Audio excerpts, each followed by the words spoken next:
ನಮಸ್ಕಾರ ಕನ್ನಡಿಗರೇ, ಎಲ್ಲರಿಗೂ ನನ್ನ ಪ್ರೀತಿಯ ಯೂಟ್ಯೂಬ್ ಚಾನಲ್ PR ಯೂಟ್ಯೂಬ್ ಚಾನಲ್ಗೆ ಪ್ರೀತಿಯ ಸ್ವಾಗತ.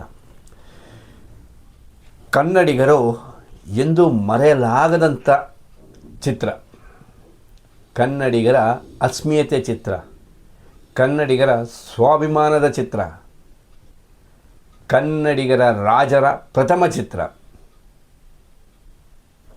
ಬನ್ನಿ, ಇದರೆಲ್ಲ ಜೊತೆಗೆ ಇನ್ನೊಂದು ವಿಶೇಷ. ಈ ಚಿತ್ರದ ಒಂದು ಹಾಡು ಬರುತ್ತೆ. ಆ ಹಾಡನ್ನ ಮಲ್ಲೇಶ್ವರಂ ಸರ್ಕಲ್ನಲ್ಲಿರುವಂಥ ಆಟದ ಮೈದಾನದಲ್ಲಿ ಅಣ್ಣವ್ರು ಹಾಡ್ತಾ ಇರ್ತಾರೆ. ಅವ್ರು ಹಾಡ್ತಾ ಇರ್ಬೇಕಾದ್ರೆ ನಾನು ಅವಾಗ ಹೋಗ್ತೀನಿ ಅಲ್ಲಿಗೆ. ನಮ್ಮ ಅಣ್ಣನ ಜೊತೆ ನಾನು ಅಲ್ಲಿಗೆ ಹೋಗ್ತೀನಿ. 83 ಆಜುಬಾಜು ಆ ಹಾಡು ಬರ್ತಾ ಇರ್ಬೇಕು, ಅಣ್ಣವ್ರು ಹಾಡ್ತಾ ಇರ್ಬೇಕಾದ್ರೆ ನಾನು ಹೋಗ್ತೀನಿ.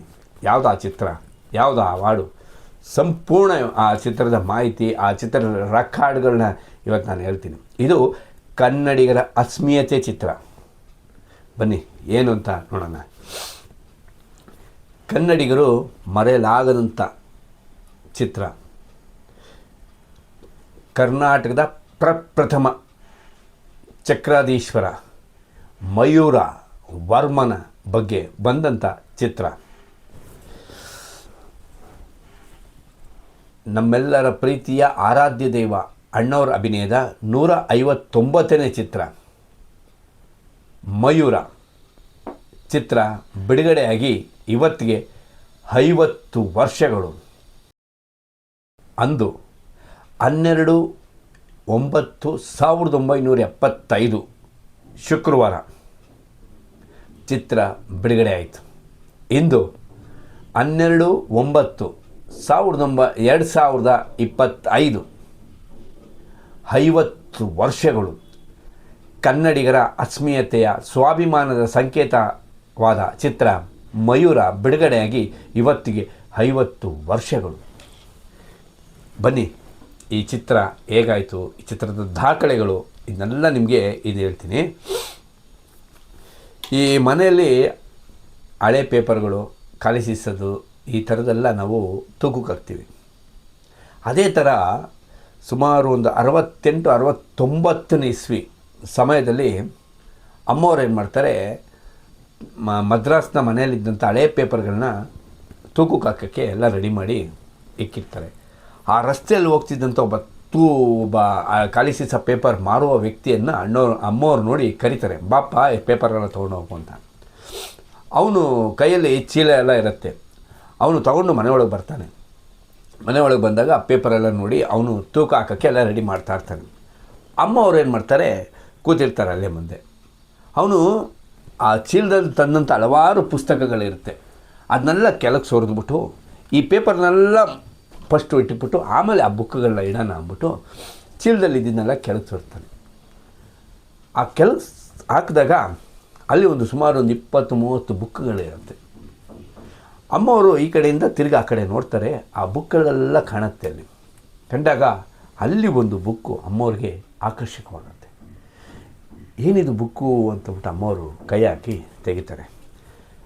ಅದೇ ದೇವುಡು ನರಸಿಂಹ ಅವರು ಬರೆದಂಥ ಮಯೂರ ವರ್ಮನ ಕತೆ. ಆ ಬುಕ್ ನೋಡ್ತಾರೆ. ಅಮ್ಮವ್ರಿಗೆ ಯಾಕೋ ಒಂಥರ ಇಂಟ್ರೆಸ್ಟ್ ಆಗುತ್ತೆ. ಇಲ್ಲ, ಇದರಲ್ಲಿ ಏನೋ ಇದೆ ಈ ಬುಕ್ಕಲ್ಲಿ ಅಂತ ಹೇಳ್ಬಿಟ್ಟು ಅವನಿಗೆ ಪೇಪರು ಮಾರೋನಿಗೆ ಹೇಳ್ತಾರೆ, ನೋಡಪ್ಪ ಒಂದು ಕೆಲಸ ಮಾಡು, ಈ ಬುಕ್ ನನಗೆ ಕೊಟ್ಬಿಡು, ಈ ಪೇಪರೆಲ್ಲ ಇದೆಯಲ್ಲ ಇದಕ್ಕೆಲ್ಲ ನನಗೇನು ನೀನು ಕಾಸ್ಕೊಬೇಡ, ಹಾಗೆ ತೊಗೊಂಡೋಗು, ಇನ್ನೂ ಅಂದ್ಬಿಟ್ಟು ಅಮ್ಮವರು ಅಲ್ಲೇ ಆವಾಗ ಸ್ವಲ್ಪ ಹಣವನ್ನು ಅವನ ಕೈಲಿ ಕೊಡ್ತಾರೆ. ಕೊಟ್ಬಿಟ್ಟು ಈ ಬುಕ್ ನನಗೆ ಕೊಡು ಅಂದ್ಬಿಟ್ಟು ಅಮ್ಮವರು ಆ ಬುಕ್ನ ತೊಗೊಂಡ್ಬಿಡ್ತಾರೆ. ಅಮ್ಮವರು ಆ ಬುಕ್ಕನ್ನು ತಗೊಂಡ್ರ ಮೇಲೆ ರಾತ್ರಿ ಊಟ ಎಲ್ಲ ಆದ ನಂತರ ಆ ಬುಕ್ನ ಓದ್ತಾರೆ. ಆ ಬುಕ್ಕು ಸಂಪೂರ್ಣ ಅವರು ರಾತ್ರಿ ಒಂದು 2 ಅವರ್ 3 ಅವರಲ್ಲಿ ಓದ್ಬಿಡ್ತಾರೆ. ಓದಿದ ಮೇಲೆ ಅವ್ರಿಗೆ ಆಹಾ, ಎಂಥ ಕತೆ ಇದೆ ಇದು, ಈ ಕತೆನ ನಾವು ಚಿತ್ರ ಮಾಡಲೇಬೇಕು, ಅದರಲ್ಲೂ ಅಣ್ಣವರೇ ಹೀರೋ ಆಗಬೇಕು ಅಂದ್ಬಿಟ್ಟು ಅಮ್ಮವರು ತಲೆಯಲ್ಲಿ ಫಿಕ್ಸ್ ಆಗಿಬಿಡ್ತಾರೆ. ಸರಿ ಆಯಿತು ಅಂದ್ಬಿಟ್ಟು ಅಮ್ಮವರು ಆ ಕತೆ ಓದಿ ಮಲಗಿ ಬೆಳಗ್ಗೆ ಎದ್ದಾಗ ಅಣ್ಣವ್ರ ಕೈಲಿ ಆ ಬುಕ್ನ ಕೊಡ್ತಾರೆ. ಓದಿ, ಇದನ್ನು ಒಂದು ಸಲ ಓದಿ ನಿಮ್ಗೇನು ಅಭಿಪ್ರಾಯ ತಿಳಿಸ್ತದೆ ಹೇಳಿ ಅಂತಬಿಟ್ಟು ಅಮ್ಮವರು ಅಣ್ಣವ್ರು ಕೇಳ್ಕೊಟ್ಟಾಗ ಅಣ್ಣವರು ಆ ಬುಕ್ನ ಓದ್ತಾರೆ. ಓದಿದ್ರ ಮೇಲೆ ಅವ್ರಿಗೆ ಅಣ್ಣವ್ರಿಗೊಂಥರ ಈ ಗೊತ್ತಲ್ಲ, ಕಲಾವಿದನಿಗೆ ಹಸಿವಾದಾಗ ಹೇಗೆ ತನ್ನ ಅಭಿನಯ ಬೇಕು ಅಂತ ಇದಾಗುತ್ತೋ ಹಾಗೆ ಅಣ್ಣವ್ರಿಗೆ ಒಂಥರ ಈ ಚಿತ್ರನ ಮಾಡಲೇಬೇಕು ಅಂತ ಅನಿಸ್ಬಿಡುತ್ತೆ. ಆಗ ಅಣ್ಣವರು ಅಮ್ಮವ್ರ ಹತ್ರ ಹೇಳ್ತಾರೆ, ಇಲ್ಲ ಪಾರ್ವತಿ, ಇದು ಕತೆ ಸೂಪರಾಗಿದೆ, ಈ ಚಿತ್ರ ಮಾಡೇ ಮಾಡೋಣ ನಾವು ಅಂತ ಹೇಳಿ ನಿರ್ಮಾಪಕನ ಹುಡುಕೋಣ ಅಂತ ಬಿಟ್ಟು ಇದು ಮಾಡ್ತಾರೆ. Prepared traditionally with love by farmers. Directly from farmers, straight to your home. ಅಮ್ಮವ್ರ ಹತ್ರ ಒಂದು ಕತೆ ಇದೆ, ಅದನ್ನು ಚಿತ್ರ ಮಾಡ್ತಾರೆ. ಅಣ್ಣವ್ರು ಅದನ್ನು ಕತೆ ಇಷ್ಟಪಟ್ಟಿದ್ದಾರಂತ ಎಲ್ಲ ಹೊರಗಡೆ ವಿಷಯ ಬರುತ್ತೆ. ವಿಷಯ ಬಂದಾಗ ನಮ್ಮ ಹಾಸ್ಯ ನಟ, ಹಿರಿಯ ನಟರಂಥ ಬಾಲಕೃಷ್ಣ ಅವ್ರಿಗೆ ಗೊತ್ತಾಗುತ್ತೆ. ಅವ್ರೇನು ಮಾಡ್ತಾರೆ, ಸರಿ ಆಯಿತು ನಾನೇ ಮಾಡೋಣ ಈ ಚಿತ್ರನ ಅಂತೇಳ್ಬಿಟ್ಟು ಅವ್ರು ಮುಂದೆ ಬರ್ತಾರೆ.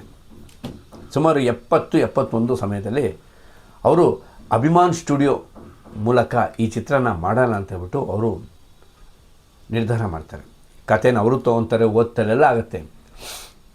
ಆದರೆ ಈ ಚಿತ್ರಕ್ಕೆ ಆಗುವಂಥ ವೆಚ್ಚಗಳನ್ನ ಅವರು ಒಂದು ಸಲ ನೋಡ್ತಾರೆ, ಲೆಕ್ಕ ಹಾಕ್ತಾರೆ. ಏನೇನಿದೆ ಈ ಚಿತ್ರಕ್ಕೆ ವೆಚ್ಚಗಳಂತೆಲ್ಲ ಲೆಕ್ಕ ಹಾಕಿದಾಗ ಅವರಿಗೆ ಭಯ ಶುರುವಾಗುತ್ತೆ.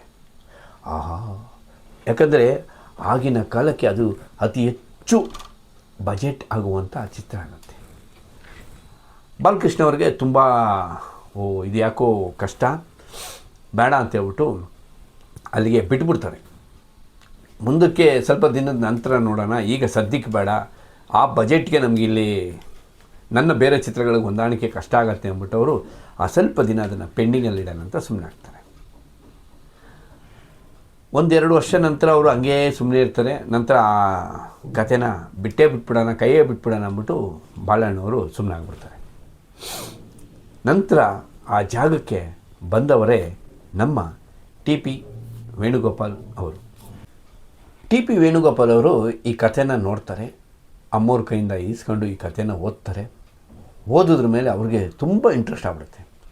ಸರಿ ಮಾಡೇ ಬಿಡೋಣ, ಬಜೆಟ್ ಏನಾದರೂ ಚಿಂತೆ ಇಲ್ಲ, ಅಣ್ಣವ್ರು ಅಭಿನಯಿಸ್ತಾರಲ್ಲ ನಮ್ಗೆ ಅದೇ ಖುಷಿ ಅಂತ ಬಿಟ್ಟು ಅವರು ಚಿತ್ರ ಮಾಡೋಕ್ಕೆ ರೆಡಿ ಆಗ್ತಾರೆ. 1973 ಸಮಯದಲ್ಲಿ ಈ ಚಿತ್ರದ ಚಿತ್ರೀಕರಣ ಆರಂಭ ಆಗುತ್ತೆ.